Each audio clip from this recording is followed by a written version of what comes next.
Howdy, and welcome to the Roundtable for Red Dirt D&D. I'm Michael Cross. Connor Shenold. Johnny Payne. Kiri Hester. Brooke Bullock. And Cross. Kimberly Cross. And we are talking about episodes 62 through 65. Wow. What fun we had with Kiri's episodes. We are still in Camp Glimmerwood. Yeah, we are. Yeah, we are. Camp. As we are recording this, it is freezing cold, and the last thing we're thinking about, at least I'm getting warm just thinking about Camp Glimmerwood. As we all remember our summer camp.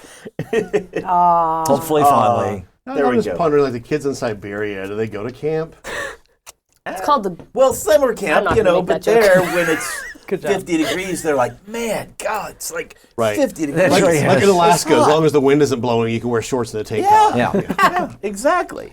So, how do you feel they have gone so far, Kimberly? Oh, wow. Kiri. Well, I've enjoyed them. Yes, go. You talk. Except for taking 3 minutes to get out of it, but we'll talk about that later. Yes, we will talk about that later. Oh, that was hilarious. In the final production of that. Anyway. Yeah, we'll get there. From Hey, there. before we actually do get to talk about this, because this will drop in time for us to talk about Bruncheons and Dragons 3. February 23rd. If you are in the Central Oklahoma area, hey, if you're in Dallas, come on up to 100%. Oklahoma City, Have a beer. because we are going to be at the Blue Note, and it's On what Bruncheons, day? and on February 25th. Sunday. Bruncheons and Dragons 3 Tournament of Champions. Mark is coming up with something that's going to be awesome. So even if it is 0 degrees outside, come on, it's going to be warm. We're You going to have bet. a blast. We'll make you a hot toddy. It'll be fantastic. Oh, my gosh. And if you are hearing this in time, do go ahead and go to kosu.org or to bluenoteokc.com and get your reservations. So anyway, just want to mention that.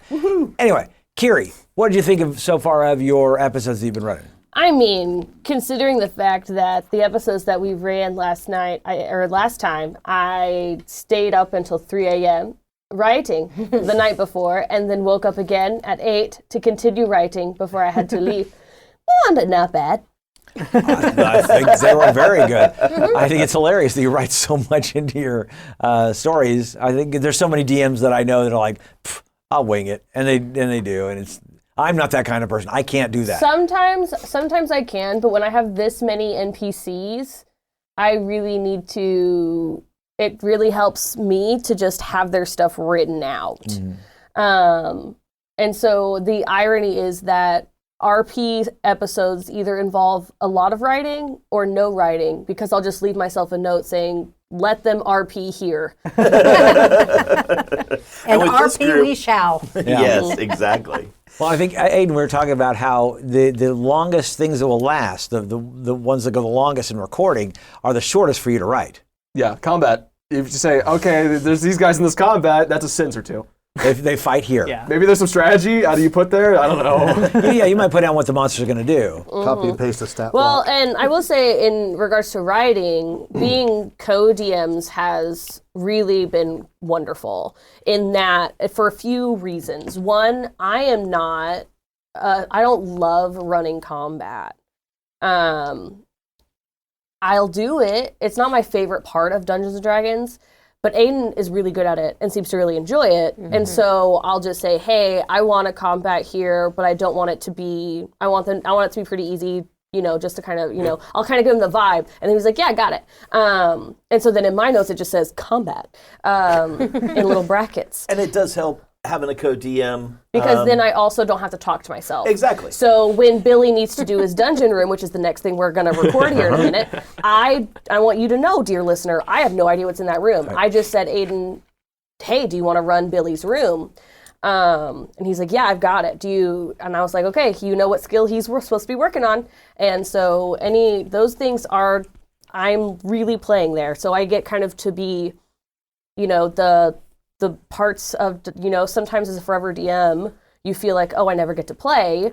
If you are able to find a good pal that you trust with your story, co-DMing might be something you might try for a little thing, see if it works, and then maybe it evolves to kind of do the parts that you like the most. Yeah. And like Connor did with his arc, there were times when he assigned different NPCs to different folks, and that was great because they could focus on that. It's good. Yeah, I can't do that many accents. I'm sorry. Well, and when we did the on that. wasps and the wolves, you had no idea what that combat was going to be. Did you, No, Carrie? I didn't know at all. And I just said I want to combat. The basic story outline. You know why the creatures are here.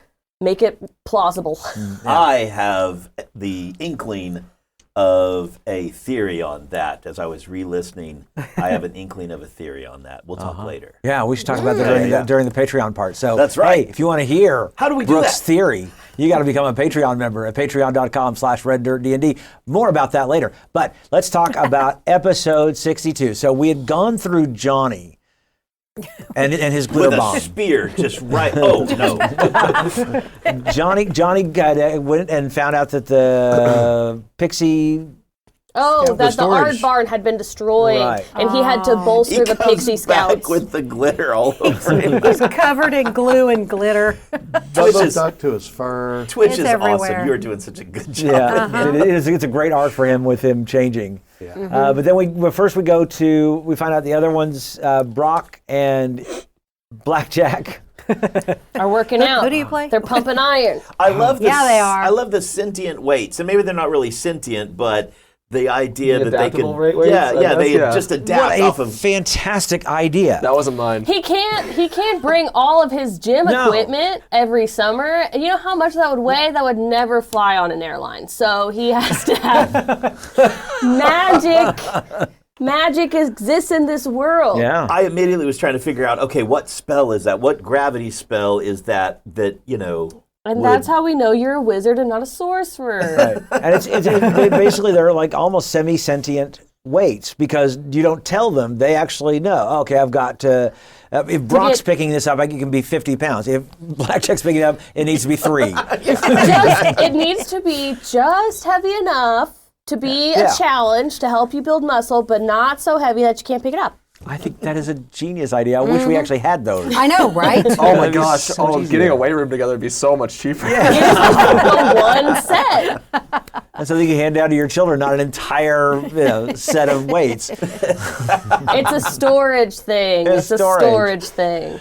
And so Brock and tried to get Blackjack to do things, and there's nothing that worked out. I mean, that wasn't Brock's fault. That was you rolling We were bad. trying. I love We it were when the trying. dice tell the story, and man, it was not going to happen It with was. Blackjack in Oh these man, weights. but you failing all of those there, and then what happens later? I don't know what. The last episode recorded, so 64, like 65. yeah, 65. 65. 65 is great because Yeah. of what happens, what you do in that episode, where you were just like struggling, but you were getting it done. Yeah, it's exactly what Brooke talks Yeah. about, is the dice telling the story. That's right. That Brock had actually helped him out, helped Blackjack out enough to where it worked. And it's so weird. Like, that was not, it was totally the dice. Like, you get into Yeah. the dungeon room, and so more And on then, that later. and then, well, you did succeed one of those, which was like the sprinting, race. the race, Yeah. which Brock kind of thinks that you might have just kind of eased past that because you hopped. Because you but- hopped. I did, but I think I had a good explanation. That's what you do. Yeah, it's what I do. That's how he- You wouldn't get onto Billy for going on all fours. right.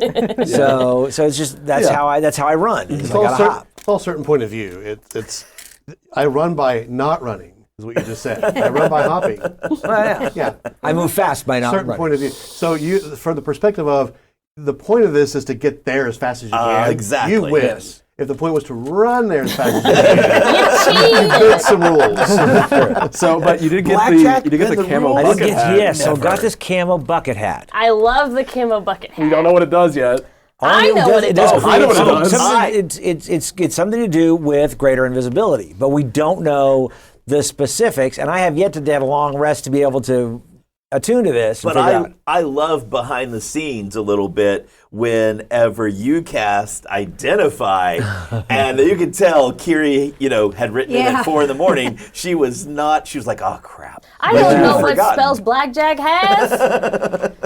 With us being all connected on the. Listen, I didn't think that was DnD one that he you can had. go Like, I didn't check think that one people's was spell even lists. on the I don't know what possibility. spells everyone has either. Yeah.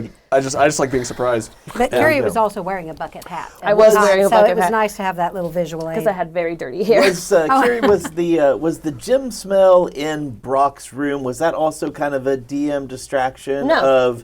We're not ready for you to He's go an check that out yet. 18-year-old gym rat.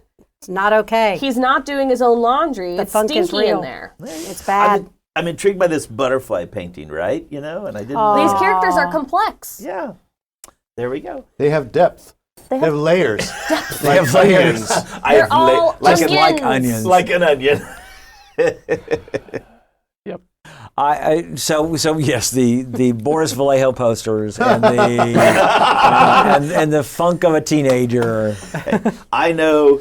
Exactly. I'm just one actress is Heather Locklear. That's all I'm going to say. For those of us in the '80s, you know exactly. And this is, a bit of world building as a DM. Sometimes you create things that your players are probably never going to see. I know what at the inside of everybody's cabins looks like. That's so awesome. But you don't have any, for some of you guys, you have zero reason to be in there, so you don't know I've what it heard looks that like. before. So, I actually wrote a long thing just in case Kimberly and Dahlia, or Beatrix and Dahlia, wanted to go back to Dahlia's cabin. I had a whole thing ready for that, just in case they wanted to. And then you have to not be disappointed with I mean, it could still happen. So things don't pan out. So if someone was like a Patreon member, is maybe a description of these cabins something we could see a little bit later on? I mean, maybe, I guess. Not super Post it on important. Patreon. That'd be kind of cool. Just, I kind of like it. I like that idea. Yeah. So after we got the Brock and Brock. Brock and Blackjack. Blackjack thing done, then we went to Dahlia. Was it Dahlia and I Beatrix? think so. And poor Beatrix still just starting to recover from So sick. being gone for 3 episodes, Sick babe. having rolled into Camp Glimmerwood on a Red Rider wagon. I love that visual. That is, I need a poster of that. I really do. Because Floppy arms, just good arms. That's the way I picture Beatrix, is just Being pulled in by a possum. Yeah, just, her rump and her back are just in there, and everything else is just bouncing along. Yeah, that's But the hilarious. other thing that I think that Beatrix definitely would do, even in her sickbed, she macrameed a little harness so that Billy doesn't have to use his hands to pull the wagon. He just has a little harness he puts over his chest plate and just pulls it. Absolutely. So, would talk happen. to us about that moment where you're Dahlia and I love Dahlia. I love all of my NPCs, but Yeah. I also know that Kimberly loves Dahlia so much. I love Dahlia so much. I need to hang out with her, for real. and the butterflies. There's just the way that she came in. I mean, what a kindness she has. Here she's a kid, But she's very perceptive. she is. But it's not like, hey, I've got some free time. It's like, hey, maybe I could go help my poor little counselor who's not feeling the best. Has that old soul type of. Yeah, she's just very kind. And she has a kaleidoscope. Yeah. Now, okay, because we're running out of time. I love the moment that you didn't know what a kaleidoscope was. What?